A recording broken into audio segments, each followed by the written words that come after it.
So I'm going to go ahead and get started. First, I'll introduce myself. If you joined yesterday, this repeat. If you're new here today, welcome. I'm Taylor Barnett Tarabi. I'm a product manager at Netlify, and I'll be helping out hosts today. So uh, we're going to have some live demos today, and then we're going to do some question answer after. But throughout, if you have any questions, you can go ahead and put them in chat or put them in the Q&A feature that you can see, right? Q&A is like a tab kind of next to the chat. Yeah, so if you don't want to like hold on to your question till the end, you can feel free to put it in there. I'll be in chat as well as others. And the other thing is we will be recording. So if you need to leave, go to a meeting, do something else, we will be sharing that after. So don't worry. And we'll also be, we have yesterday's recorded too. So if you want to see that, that will be available. And the last thing is we have another one of these kind of live events next week. And we'll get it posted in chat, the link to it. It'll be on Thursday. It will be with the builder.io team, and they'll be also deploying to Netlify using the Netlify MCP, and also I think exploring Netlify forms and another AI-assisted coding development kind of workflow with Builder. I won't be here. It'll be one of my coworkers, Dom, who will be doing it. But yeah, so if you want to get more of these, you can sign up there, the link. And yeah, I think that's all. And with that, I'm going to bring Sean and his demo on stage right now. Hi, my name is Sean McTurnan, and I'm a Principal Solutions Engineer here at Netlify. Today I'm going to show you how I'm using generative AI and agentic AI in my front-end pipelines. Let's get started. Okay, so I promise this isn't going to be a death by 1,000 slides, but it's kind of important to use this slide and a couple more to like set context for what I'm about to show. So basically, with this whole pipeline, there is a world where you can get non-technical stakeholders into the development lifecycle with tools like Bolt, Lovable. There's a few more players coming up, but those are the ones that we're seeing a lot of on Netlify. So with this, basically, with the way we see this going, you have like your designers, they deploy via a prompt to Bolt, they create a site via prompt to Bolt and they deploy it to Netlify. So then what happens after that, that's the creation piece. The operation piece, the automation piece is you have your developers, they pick up that website asset basically, and they're able to make it merge into the existing website, whatever it might be. It could be a new landing page that the creative team sent over to you. It could be a marketing page. It could be anything really that Bolt is used, but basically it's not game time ready when it comes out of these tools. That's where like developers come in and they're able to use tools like Windsurf again, which I'm going to be showing, to make these kind of seamlessly flow into the website. The reason why these aren't great out of the box, they're great for the 0 to 1 problem, but they're not great out of the box because there's a lot of coding standards that you might have within your company. There could be rules from around security, operations, etc. that like it's just really tough to in its current state at least to be able to get a prompted idea from say Bolt or Lovable and actually deploy it. So this is where Netlify comes in. That middle piece there, the secure developer AI power pod, that's it's a bit of a name that we're throwing on this idea where you have the developer, the repo, the Netlify CLI, along with any of the tools that you might be using to securely develop and kind of on-ramp these ideas into your pipeline. So the idea, if you kind of look at that idea path here on the right, you have the idea coming from the designer, it goes into Bolt. You have your idea path here on the right-hand side that basically the designer prompts it, it goes to Bolt, it deploys to Netlify. The developer picks it up using tools like the Netlify CLI and various different things like Windsurf and the testing suite. And then finally, at the end of this, it gets deployed to Netlify by running through the various different pipelines. So again, I'm going to show you this from start to finish, and I might jump back to these slides every so often, but for the most part, this is just going to be used as just to anchor you in what I'm talking about as it pertains to the front end flows. So let's jump into how we go about doing this. I have some stuff pre-prepared just by nature of AI tooling. Sometimes it takes a bit of time to kick these out. So I'm trying to avoid as much as possible, like doing the here's one I prepared earlier and maybe, trying to do a bit of smoke and mirrors, like where I actually did a lot more work. Anything I pre-prepared, I literally did just pre-prepare moments before this demo. It's not something that I've overcomplicated, but it is just difficult to do this stuff live because there is a lot of like dead air, and for the purposes of a webinar or a video, it's not really exciting to see that stuff.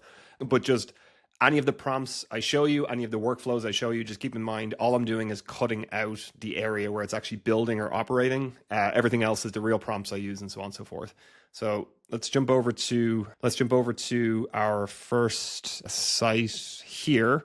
So this is actually, no, let's go back to the slides. So this is the creation piece, right? Like we have our designers and they are the non-technical stakeholders and they have an idea. So the scenario I'm running through here is you have a Labor Day launch for a new shoe, for a shoe brand or for a shoe store. The creative team has this idea. They have been assigned a tool like Bolt to, bring it as close to reality as they possibly can. So let me jump into the seat of the creative team. Basically, I just gave Bolt this prompt.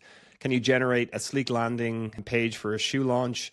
It'll be a new running shoe launched on Labor Day. The look and feel should be an Apple product launch feel. You see, my prompts aren't perfect for the website.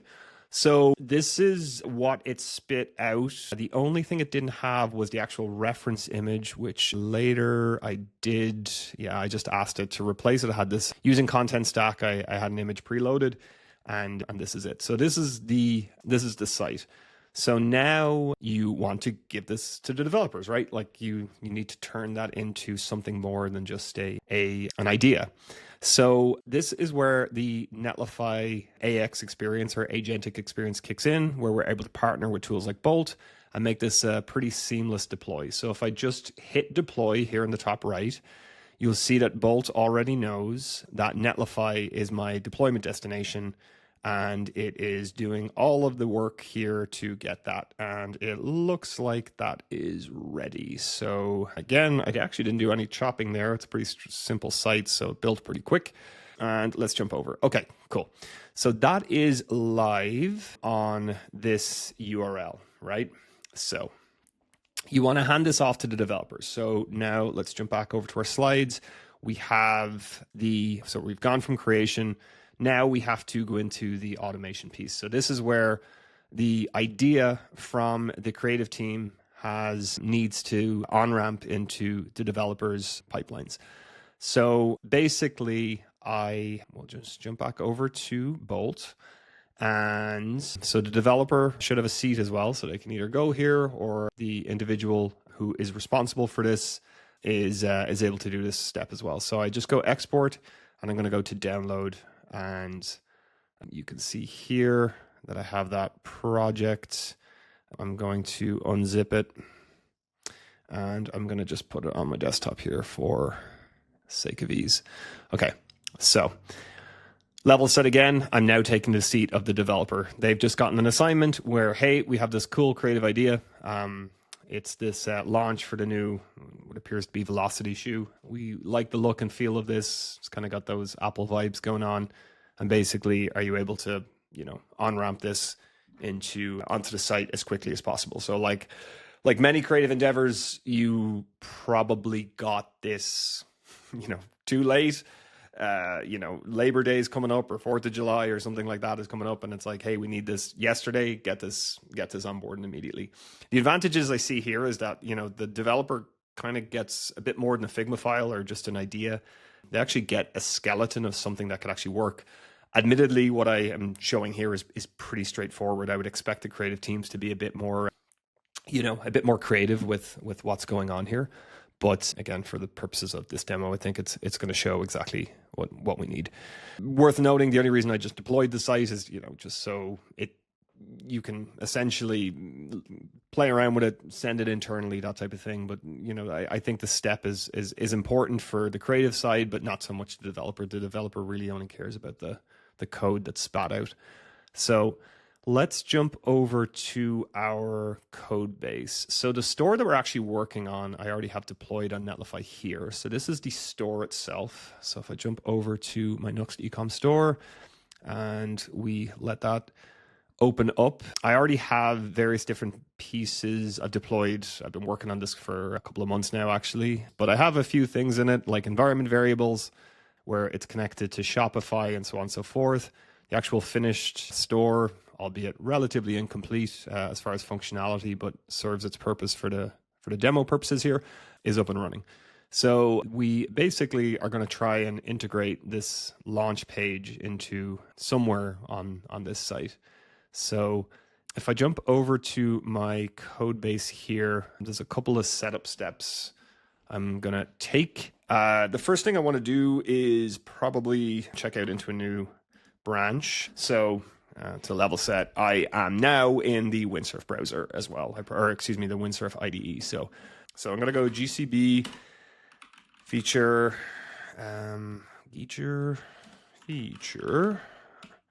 branch launch. Okay, so I'm going to check out into that branch, and then I'm going to get a few things set up here. So the first thing I'm going to do is run Netlify dev. Actually, no, the first thing I'm going to do is Netlify status, just to show you. So I'm using the Netlify CLI, and we have basically, when I run status here, it shows me that this project is tied to the ecom store. It shows me the URL, project ID, etc. There's configuration steps I'm not going to run through, but it basically just to tell you that this project is already tied to the Netlify store here. So next thing, I'm going to run Netlify dev. So we have a local environment set up. And then I am going to run my components testing. So I can just put that in watch mode. And just for organizational purposes, I'm going to call this dev. And then I'm going to call this one testing.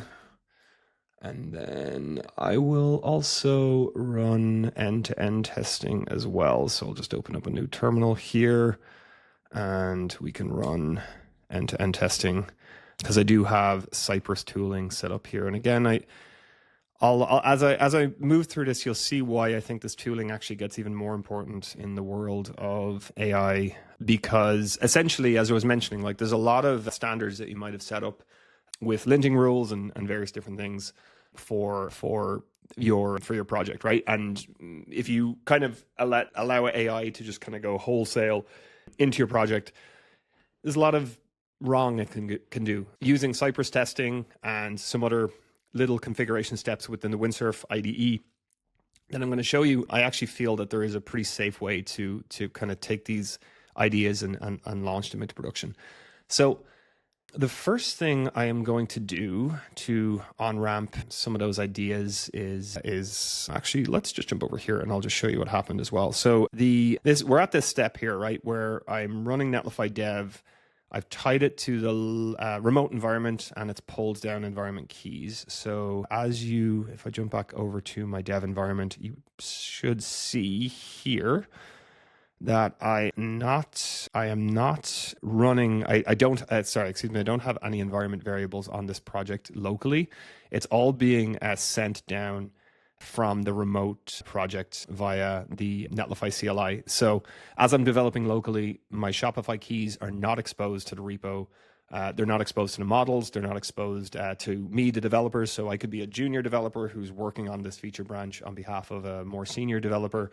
And you don't want to hand out these access keys to anybody in the company. That's where the Netlify CLI is very useful in just sharing that information down. Also worth noting that any of the edge functions or serverless functions, etc., that you might be using, or Netlify extensions, again, that's also shared with the Netlify CLI. So if you're using Netlify as your deployment surface, definitely you should be using the Netlify CLI for local development. It makes things a lot easier. If I jump over to my project here, I'm going to add a folder to workspace. Sorry. So this was what we just downloaded. And this is where we go into kind of like the cooking show. Here's one I prepared earlier. So I did prepare a prompt for my Windsurf cascade. So I'm going to open up a new chat here. Let's get rid of these. I'm going to get rid of this and I'm going to paste in my prompt. Okay, so the prompt is as follows. I added a folder to the workspace called Project 3, tree being the Irish way of saying three. I would like you to analyze this folder. It contains a landing page for a shoe. I would like you to integrate into the rest of the project. The landing page should be available at Labor Day /Labor Day launch. The look and feel of the project site should remain the same, but it must integrate seamlessly into the Nuxt application. So probably didn't mention that earlier, but this is a Nuxt project. The linting rules must be followed and the component test must all pass. The project I'm integrating was written by someone outside of this project and they did not follow any of the standards that was set for this project. So it'll be up to you to ensure that it adheres to the standards. So this was how I tried to express to Cascade, which is the model inside of Windsurf, how to go about this project or about this task. So let's just kick that off, and if it struggles, I do have one in another branch that I prepared, but we can see how it goes. But while that's working away in the background, what I'm going to do is I'm just going to talk to you about some of the setup steps I have for Windsurf itself. So within Windsurf, I do have a couple of things going on in order to safeguard this project against, things going out of control with AI, basically. Okay, so the first thing that I'm going to show you is that under the plugins section, if I look for the Netlify MCP, that's the first thing that I would recommend installing. Reason I'd recommend that is it always gives Windsurf the most up-to-date context of how you're deploying and what you're deploying on Netlify, and it also allows you further access to the project via natural language within the prompting window. You can kind of talk to Windsurf about the project. It's really, really, really useful when you're using Netlify and Windsurf together. The next piece I will also show you is under the customization sections. I have a global rule that says use context in repos AI context directory for all AI matters, etc., etc. And then I don't have anything set up in workflows, but in memories, I have also just kind of really reiterated that this is a Nuxt project and use the linting standards, etc., etc., just so it doesn't have to run through all of that every single time you're prompting it. If I jump over to the AI context, I have coding standards, which basically it talks about how we within this fictitious shoe company use the front end and the rules that should be followed and so on and so forth. Truth be told, I got Windsurf itself to prompt this into existence. I didn't go out and write these myself, but it so far has actually done a pretty good job of that as well. I have a do not touch file, dnt.mdc. This isn't necessarily a file that you need, but I was thinking that for if you did have any particular files that you absolutely never want Cascade to touch, you would write those rules in here as well. And then finally, Netlify CLI offers you an ability to download recipes for AI models like Cascade, and basically this is a very, very verbose instruction set on how to use Netlify functions, serverless functions, etc. This is less useful when you're using the Netlify MCP server, but I was using this project came into existence before we had a Netlify MCP server, and I kept it in there. But so if you want one or the other, both are available. So let's jump back over to Cascade, see how it's doing. I'm going to run the linting test because, again, part of my rule was to make sure that all of the linting is getting followed. I'm just going to continue this response as well. And I'll kick a pause here and just jump back in just a moment once this is done and see where we stand. Okay, so that ran through. It did ask me to run the linting testing multiple times, which was very good. And then finally, it did ask me to run the end-to-end component testing as well, which, again, that was set in my rule set. I basically was said, constantly reference back, you have to be checking against this, because otherwise, you just don't want this stuff ending up in production. So moment of truth, we will take a look at, it's going to run the Netlify dev server again. This is readily available because I have the Netlify MCP server. You can see this is actually separate again to, I have my local host running here, but this is going to run the Netlify dev server inside of the Windsurf IDE itself. And if we just ignore this one, let's kick it back over here. It is going to open up the Windsurf IDE version of the dev server. Actually, I'll pause here. It looks like it's taking just a bit of time. I just don't want to waste. Oh, there it is. Okay, cool. So I'll open it up in the IDE, and I'll open it up in the Windsurf browser. It's the Chromium browser. So that is not Netlify's port. So I'm just going to move it over to Netlify's port so we can see the environment variables. And then where was it? Okay, it was / Labor Day launch here. So I'm going to copy that, and we'll take a look and we'll see how that turned out. So if I just jump over, okay, cool. That actually, that is not actually too bad relative to the creative that we got from the creative team. Excuse me, the file that we got from the creative team. I think we're doing pretty good here. You know what though? I'm not too happy with this stuff down here. So let me just see if I can grab all of those.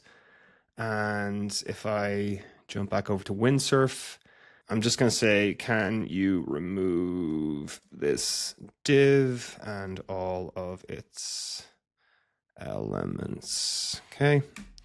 So again, one of the really nice things about using Windsurf and the IDE associated with it is you can do stuff like that. You can basically send it screenshots. You can select div elements and so on and so forth, and you can basically chat your way back and forth into getting the exact desired outcome that you need. So that's just working away there in the background, and we'll jump over in just a sec, and we'll see how it's doing. Actually, it looks like it's already ready. So let's jump back over. Okay, cool. It's removed exactly that. There's a bit of floating and stuff going on here. Not sure why, but hey, it's good enough for the purposes of the demo here. So next thing is the developer is really happy with the outcome. It's got that kind of Apple feel. It's adhering to all the standards. Now we need to basically get this into production, and we'll move on to the next phase of our project here. So we're now past the automation phase here, where the developer has used the repo, the CLI, the linter, the windsurfing tools, the testing suite, et cetera, everything is passed. We're now into operation. So we need to send at least a working version of this out to the rest of the organization for testing, and making sure that it's passing QA and various different stakeholders within the company, and so on and so forth. So let's jump back over to Windsurf. Actually, no, first let me jump over to Netlify, and I am going to configure Netlify to do a branch deploy. So if I go over to my deployment settings, and I am going to configure a new branch here. Let's call it, actually, let me just jump back over to Windsurf and see what I got the name right. Actually, I'll just here, that's the title, name of the branch. Okay, so feature branch, launch, and save. Okay, so as far as the checks as well, I actually have more safety and guardrails set up in my process. So I actually have a pre-push hook built into Git, which I will jump over to the README and show that this is essentially a snapshot of what that looks like. It checks if the component, basically it will not allow me to push or commit, to any of the remote repos if the linting errors have not been all resolved and the component tests have passed. So basically, I got Windsurf to write this pre-push hook to, again, help safeguard me as the developer from pushing bad code up either accidentally. Well, hopefully nobody does it intentionally, but like accidentally pushing bad code up to the remote repo. Windsurf is also awesome because it is able to help me generate my commit messages, and I will commit that. And if I go down to my terminal here, I'm going to commit. You can see that pre-push hook, it has failed. So I already have the linting thing ready to fix. So I'm going to ask it to fix it, and we'll try that again. And it looks like all of that passed. So again, you probably want to be a bit more diligent if this was your actual working company site and so on and so forth. But for the purposes of what we're doing here, I think we're okay to kick it up. So what's going on over at Netlify? You can see that the branch deploy did go to kick off, and the reason it stopped is because I have a GitHub Actions pipeline set up as well. So if I jump over to my GitHub Actions, you can see that I do, it actually failed. I wonder what's going on there. The component testing actually failed here. So what I also have set up on this particular project is a check. So I have a GitHub Actions pipeline doing a couple of things where, number one, we're making sure that you have an AI rule set present in the repo and you haven't touched it. So if you have a large team, what we're trying to prevent is people editing those rule sets and changing the coding standards and so on and so forth and committing it and it actually ending up in the pipeline. The next thing that I have set up is that the testing is passed and the linting is passing and so on and so forth. So what is going on with this one? It's giving me a warning. It's giving me an error. Okay. Let me see if I can get that resolved. I'll pause here and I'll jump back in a sec. I think I know what went on. The linting checks that failed, I didn't actually commit. So let me commit, publish that branch, and we can take a look at that and see what's going on in real time here. So if we jump back over, I was in the wrong GitHub action. So let's see if this one's actually kicking off, right? So it is running. It's run all of the quality testing that I had set up just for demonstration purposes.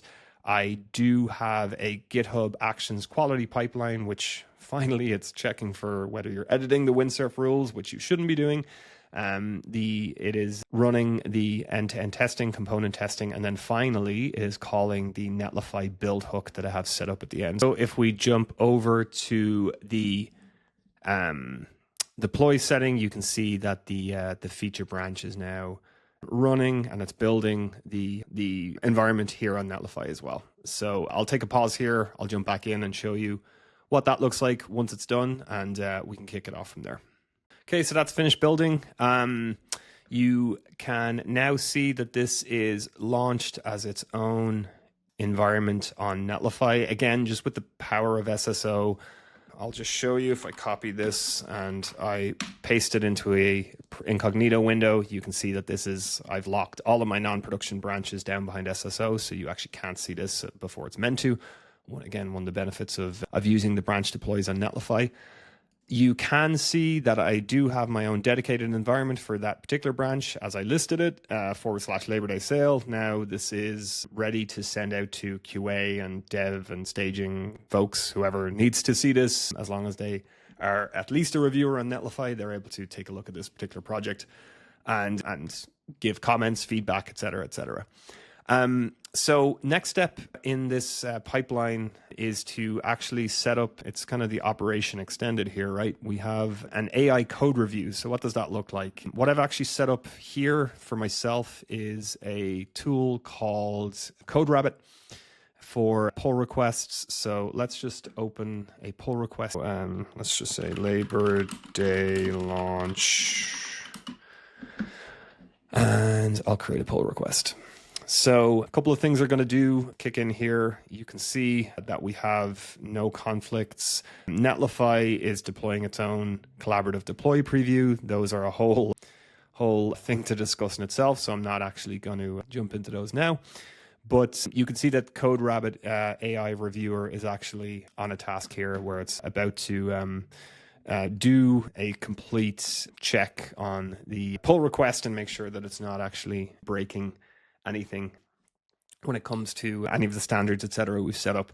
CodeRabbit is not the focus of this particular demo, but it is worth noting that it is another tool in your arsenal when it comes to AI and just automating a lot of these things. It's a pretty exciting value add when it comes to what it can bring to your teams on within these various different pipelines. So if I jump over to pull requests, and we can take a look at that one again and see if CodeRabbit has anything to say. It's waiting for the report. So I'll pause here. I'll just wait for that to kick back in and see what it has to say.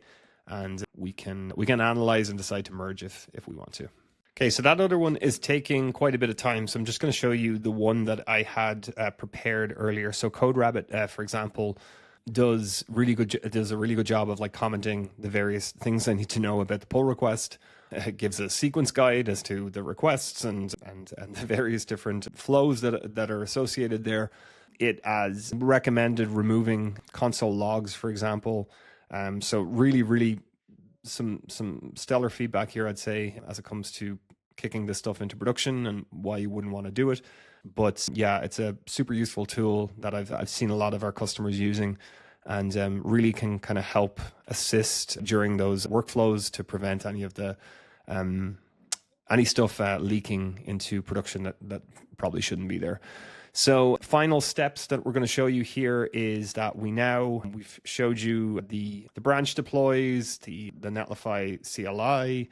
So now it's down to the final piece here of actually kicking the whole thing into production here. So let's finally do that. And this is where I'm not showing you anything new. This is what Netlify has been doing for over 10 years now. But if I go into my open pull requests, I am going to merge this new feature into main and go have my Labor Day kickoff just operate. So if we take a look here, we're now building production. One of the things that I will say, I'll show you one of the older ones that I've already done, is the final testing I'm doing is I'm running Cypress's plugin. It's doing an end-to-end test on the production build itself, and it is essentially making sure the final gate that has to be passed is that some of the bare bones functionality of the site itself is not going to break before kicking it into production. So while that's building in the background, I'll pause again and we can resume once the production build is ready. Okay, it looks like that is ready. I've got my production deploy. All the tests are passing. It's looking good so far. So let's open up the Nuxt ecom store and we'll go to Labor Day launch and we'll see how it looks. Cool. So there it is. That is the creative team. I should be happy with you. That is now live in what I can tell, for me at least, is about 30 minutes. And so I'm not going to promise you that you'll get stuff out live that fast, but I think at least it should demonstrate that you have gotten this idea into production safely, hopefully, using the workflows that we were discussing here. So if I was to just jump back into slideshow mode here, we basically have the creation steps. So again, following that ideas path, the tool Bolt, we were able to give it to people who may not have known what they were doing from a technical perspective, but they knew what they wanted. So they were able to essentially prompt a site into existence, deployed it to Netlify, That was behind SSO. I didn't show that step, but that deployed site was actually locked away from public view behind SSO due to the integration. The automation again was our Windsurf, all of those linting rules, the testing suite, etc., set up. The Netlify CLI sharing secrets down to your local environment. The operation piece, as I mentioned, it's the code commits where we're able to essentially do the pre-commit checks to make sure that the linting rules and AI rule sets haven't been touched. The pre-commits are checking the linting rules and component testing. The GitHub actions are checking if you've touched the rule set, and if you have, we absolutely do not want anything that you have messed with as far as the Windsurf rules going into production. Or going to, at least into the code base. We need to make sure that all of that is tested. And then finally, the PR was opened. We used CodeRabbit to check the PR against the various different rule sets that we've set for the company.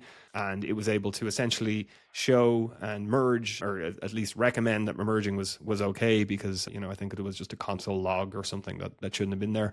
And then finally, we merged it and we kicked it into production. And the finished result was the Apple look and feel launch page deployed to the site in Nuxt. I probably should have mentioned that at the start, that the Bolt was using bare bones React and Tailwind. I think it wasn't actually using Nuxt.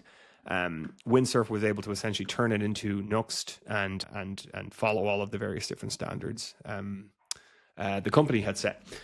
So that's it. There is quite a lot there, but I feel that I'm getting pretty opinionated that these tools are really a great way to accelerate your teams. I don't think they're necessarily tools that you should be scared of using.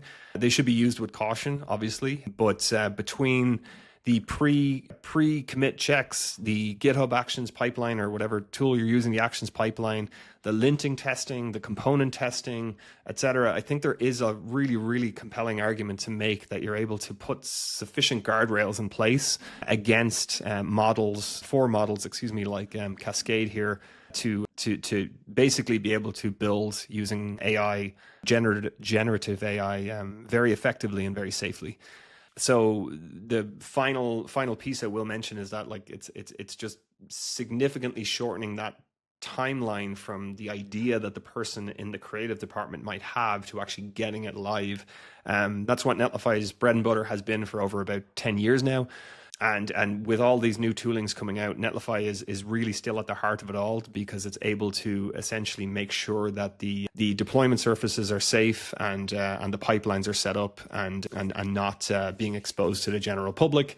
And of course, then we have all of the other benefits with Netlify of the high performance edge and the uptime once it's live. And hopefully you have a groundswell of people coming in and wanting this, shoe, for example. That's where the high performance edge and the standard stuff we've been doing for years kicks in as well. So I hope that was useful for you all. I think it should spark a good few questions if you're not already using these tools. It should inspire you if you are using these tools. But either way, we are in the chat there for questions. So please do engage. We'd love to hear from you. Anyway, thanks. Awesome. So we had this great demo from Sean. We're going to bring Sean up to the stage so we can do some questions and talk a little bit more. While I start with some of the first questions, if you have any questions, put them in chat, put them in the Q&A feature, and we'll get to them next. I think the first thing I just wanted to kick off a little bit, because you touched about on the towards the end of your demo, you were talking about how you shouldn't be scared to use these. I'm curious about your thoughts on how, or further thoughts on how this enhances the current development team versus replaces them, or how does that work going forward now? Yeah, I think if I was to go back to when was it? November 22, when ChatGPT came out, and you're just you start to see this new paradigm unfolding before you, and the velocity in which it's changed has just been quite wild. But as I'm as I've gotten, I kind of went through this like existential crisis as somebody who's in the space to be like, oh my God, are we gonna get replaced? And I've kind of settled on this middle ground where it's like you like folks probably should be accelerating with the tooling itself rather than trying to fight it. I think there is a world where the happy medium where you just don't go wholesale and allow these models access to your code base. Personally, I'm not even too familiar with how much of that is exposed to training data. I mean, it's just something that you have to assume is happening, and you have to be comfortable. That's why, like, I think the front end is a pretty safe space for this to occur, because for the most part, you're not doing anything very proprietary on the front end, especially in the sites that we see on Netlify. But like, I remember like you posted a quote, which I thought like you posted yesterday, and it's like, someone will pay you to AI Oh, engineer. No one will pay you Swix. to vibe code. Yeah, I can actually share. It's from Yeah, Red Monk, the developer analyst firm. They did Kate over there did an interview posted yesterday. I'll share that in a second. it's If it's anybody else it's wants to listen to that interview. But yeah, like yeah, no one's paying folks. It was a little spicy quote. But no one's paying folks to vibe code, but they are paying them to AI engineer. I think yeah, the hard thing is like the space, there's so many different like what we call things, and different people have different meanings to different words. I've spent a lot of time trying to think about that. I literally have like a four like a 2 by 2 matrix of like where different personas sit and different words and titles and different things. But yeah, so I mean, it's really complicated, and I think eventually we'll, like, as an industry, things will start shaking out of, and like, what do we call different things? I use a lot of these terms interchangeably now, just because I know not everybody like has a hard meaning to certain ones. Like, I a yeah. lot of times use AI assisted development. That's because that's what I feel like I'm often doing when I'm using these tools. Like, it is assisting me in development. So I often use that term personally, but And yeah. and I think, like, as I see these tools, I would say we're on the front lines as developers for these AI tools. And like my skill set as a developer, I'd say I always kind of come back as, I'm a solutions engineer at Netlify, but I'd say like I got to maybe like slightly above a junior developer as far as my actual skills. And even with that level of skill, I can see issues within the code base, and I'm like, okay, that's not how I would say it's like. I'm not an expert, and I'm already seeing problems, that kind of way. And I think what a lot of people see is they see fields that they are not experts in, and they see the results of those fields, and they're like, AI is going to take over, AI is doing XYZ. And it's like, and hence you might have people in senior leadership going, oh, we can just replace all of our engineers with AI. And it's like, okay, Yeah. I mean, go for it. But the Yeah. business risk later down the line of not having a single person who really understands how it's all working is significantly more costly than just having the engineers on staff and training up and actually accelerating the company itself through AI. I think, like, Yeah. again, it has to be that harmony between the two. Yeah, totally. Yeah, my yeah, I mean, like, coding isn't um all of software engineering. There's so much more to it. Especially when we like, I mean, the types of users of Netlify and stuff, like, there's a lot more planning and like other things involved. It's not just the code.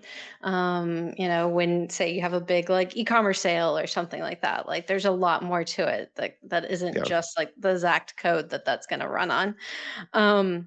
Cool. So there was another question. Let me scroll up a second. Henry's kind of asking about like just like who's testing it? Is it automated? Is it like that subject matter expert, the business users testing it?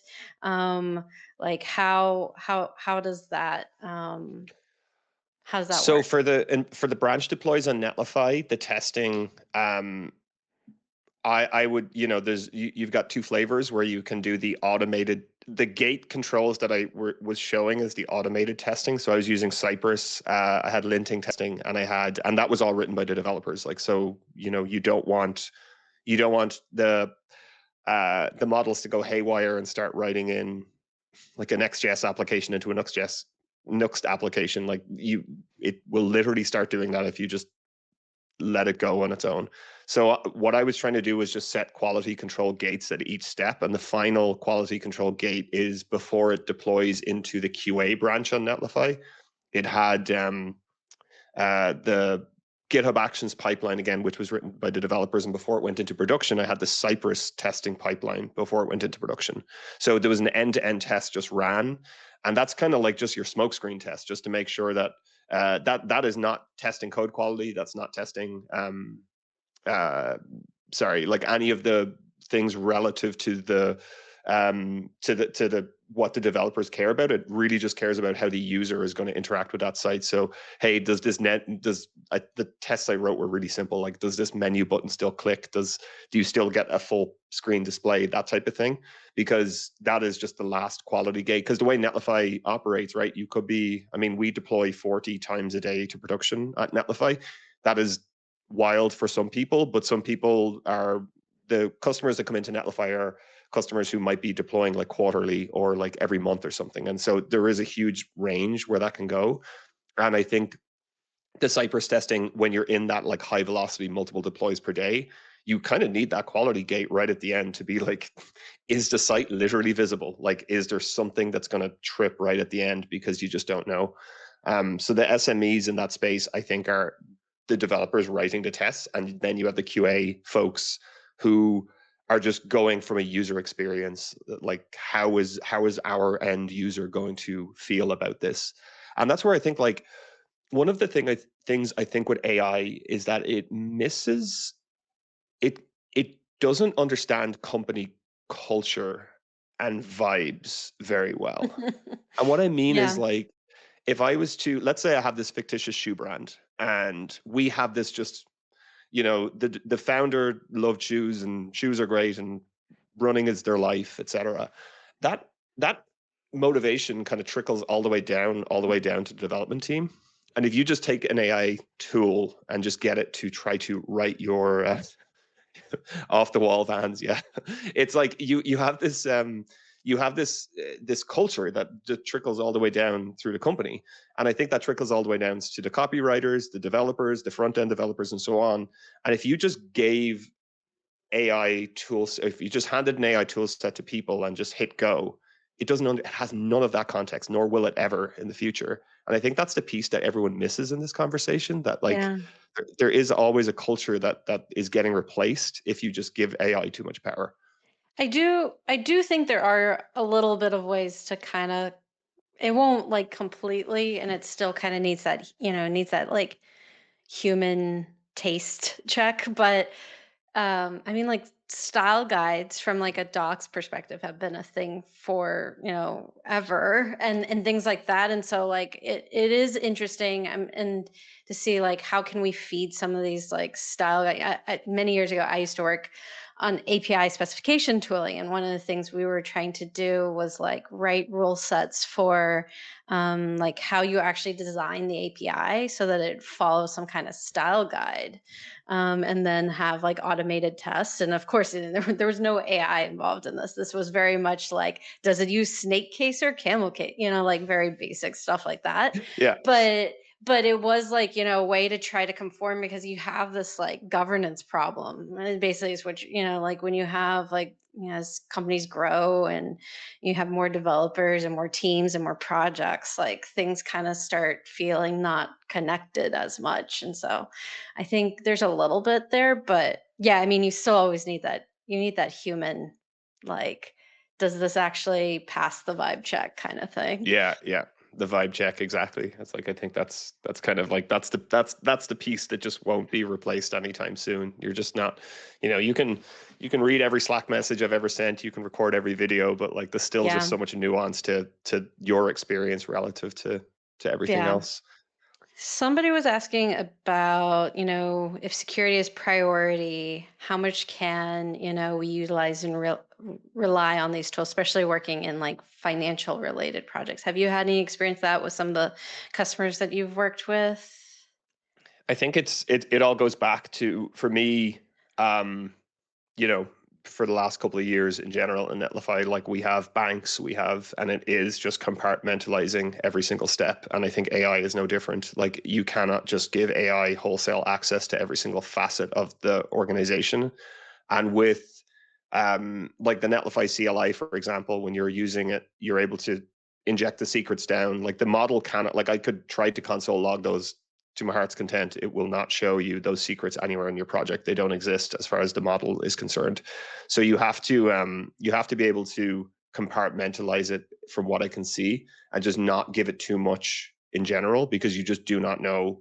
But it's like if you treat AI like an individual, like it's very foolish to give. I always say to people that like you have admin rights on Netlify, and I would be only comfortable if one, maybe two people has those rights in general, because all it takes is somebody to leave their laptop open in a coffee shop, and then your production website is down, which is going to cost the company millions of dollars. Like that is a genuine thing that you need to be concerned with when you give too much power to people. And I think AI is just no different. So that's like, as it comes to finance stuff in general, I'll just go back to what I've known with Netlify is just keep very, very tight security scopes in general.